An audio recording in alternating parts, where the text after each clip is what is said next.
What's up, guys? This is MW3, and today I'm going to be giving you a complete analysis of the Modern Warfare 3 Perk Slot 2 analysis. Uh, there seems to be a lot of controversy around Assassin Pro being overpowered. The game hasn't come out yet, and I think I've found pretty strong evidence to not worry about it.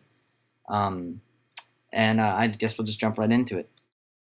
Now, the first perk we're going to be looking at is QUICKDRAW, or QUICKDRAW Pro. And basically what this is the first benefit is faster aiming, and the second benefit is recover from equipment and grenade usage quicker.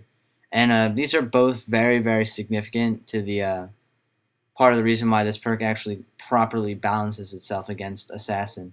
And for one, this does in fact affect sniper rifles in this game. So almost every single sniper you will see, unless they're actually sniping and not quickscoping, will be using QUICKDRAW, if not QUICKDRAW Pro. Now the other thing is the fact that recovering from equipment and grenade usage quicker is another sniper thing. So trick shotting, which I do believe is going to come back strong, especially because there's a perk that stops falling damage that you can use, as well as having sleight of hand, I believe, and having the faster aiming. So basically it's going to be like snipers are going to have like a Modern Warfare 2 all over again. And to be honest, at this point, I don't really care about that. It's not annoying.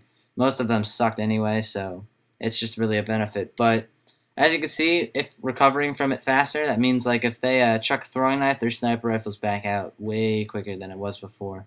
So that's just another reason why a lot of snipers are going to be using QUICKDRAW.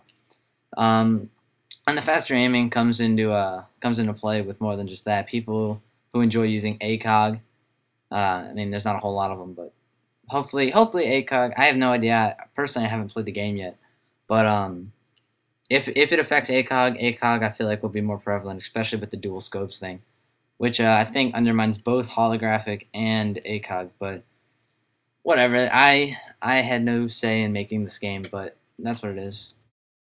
Now the second perk we're going to be looking at is Blast Shield Pro, which most of you know at this point. It increases explosive resistance. This is, if you're new to this or something, essentially Flak Jacket or Flak Jacket Pro, but there's no fire in this game for the most part. But basically this also is an extremely powerful perk because with all the explosives, you have grenades, Semtex, C4, Claymores, and Bouncing Betty. And Claymores and Bouncing Betty still doesn't make a whole lot of sense to me, but they're both in the game, as well as a lot of the assault kill streaks are based themselves around explosive damage. So this one is going to be vital. It's almost going to be as important as I think. I'm trying to remember. I think Blind Eye is the one that protects you from the like robotic air support, but this one will just protect you in general from more things, which I believe makes it a little bit better than Blind Eye.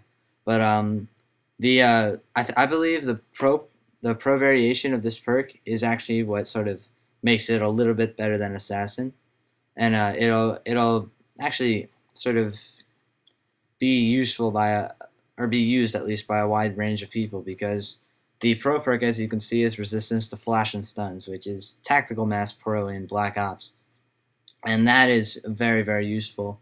And I know getting stunned and getting flashed essentially makes you useless. You really can't do anything at that point. So I think it's going to be used a lot as long as people are willing to get the pro variation of the perk. But I personally believe Blast Shield is also a very, very powerful perk. Now the third perk we're going to be looking at is HARDLINE Pro, and also very, very useful, especially in a game where stopping power is not needed, because all the guns apparently are very powerful. And the regular benefit is kill streaks, or actually, I'm wondering if it's kill streaks or point streaks, or if it only affects gun kills. But kill streaks require one less kill.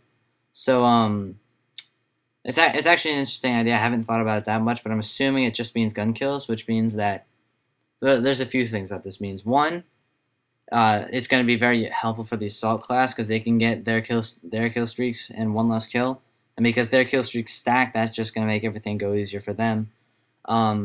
Two, if you're using the specialist class, you get an extra perk by killing one person. Now that's really big. That means that after killing one person, you can have Assassin.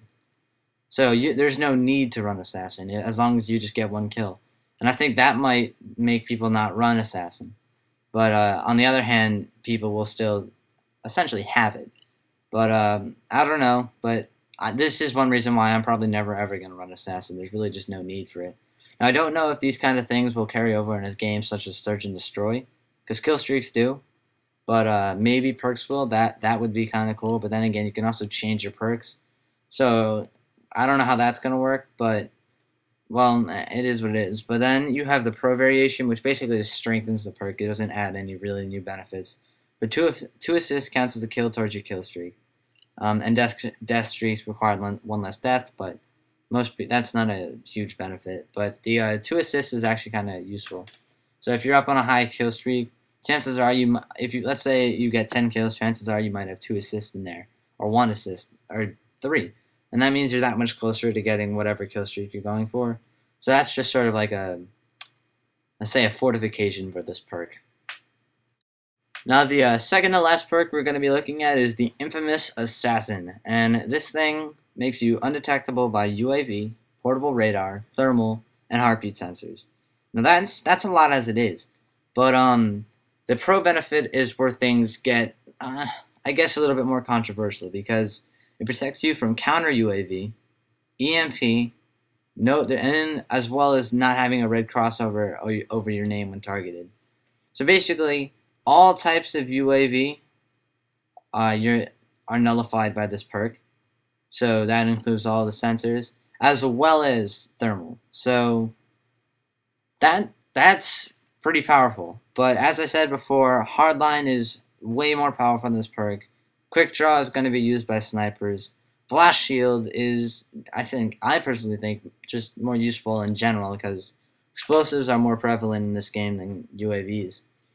But there's really not much to say. I really don't think it's going to be that common. I mean, yeah, sure, there'll be 1 to 2 guys running Assassin, but if you look back in Black Ops, it was all over the place, obviously. But even if you look back to Modern Warfare 2, or even World at War, there was always that one guy or those 2 guys running camouflage, or running cold-blooded, or running UAV jammer. And I think that's going to be more the case in this game, because there are powerful perks that are up against it. So, in my personal opinion, I really don't think Assassin is going to be that big of a deal. But I still have to cover the last and final perk, which is Overkill, making its return from COD 4 and COD 5. Basically, what this perk allows you to do, I couldn't get a picture, but Overkill allows you to have 2 primary weapons.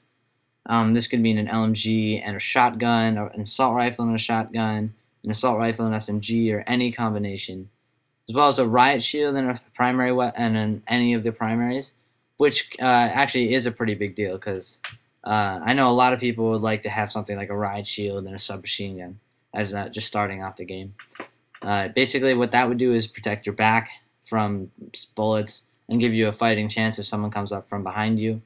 And it's just useful in general. And the pro benefit of Overkill is basically just another reinforcer. It gives you possible 2 attachments on your secondary weapon. So you could have, let's say, just as an example, a sniper rifle with thermal and extended mags as your first, and your second weapon could be an M4 with the dual scope and silencer. And you at the same time, you could be running the specialist class, get 2 kills, and suddenly you have Assassin Pro, and you have this like ultimate stealth class with close, medium, and long range capability. So I think Overkill is also going to be very, very powerful. But unfortunately, it is the last kill streak you unlock, and that sort of gives it a little bit of a downside. But that's basically the analysis. As you can see, Assassin is not the dominant perk in this perk slot. Obviously, if you mix it with Blind Eye and let's say Dead Silence, it will be powerful. But I personally believe there are just way more powerful perks benefits that you can use.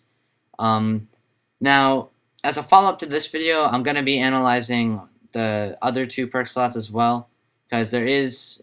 I'm just going to basically show you. I think they got the balance right. I mean, you can see from Black Ops that ghost was just more powerful, even though I almost never run it because I prefer scavenger. But that's just my playstyle. But obviously a lot of people prefer ghost. I don't think it's going to be nearly as big of a deal in this game, and hopefully this will, I guess, calm the nerve of a lot of you narcissistic people out there that are well, a little bit worried about overpoweredness in this game. But I say there's nothing to worry about. So this has been Omega Liar. I hope you enjoyed this analysis of the perks in Perk Slot 2. My next video I'll probably be doing Perk Slot 1 and then followed by that Perk Slot 3.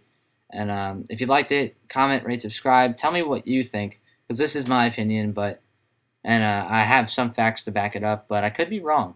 And I just want to hear what you have to say. So if you liked it, comment, rate, subscribe, and I'll see you in my next commentary or analysis, depending on which one I put up first.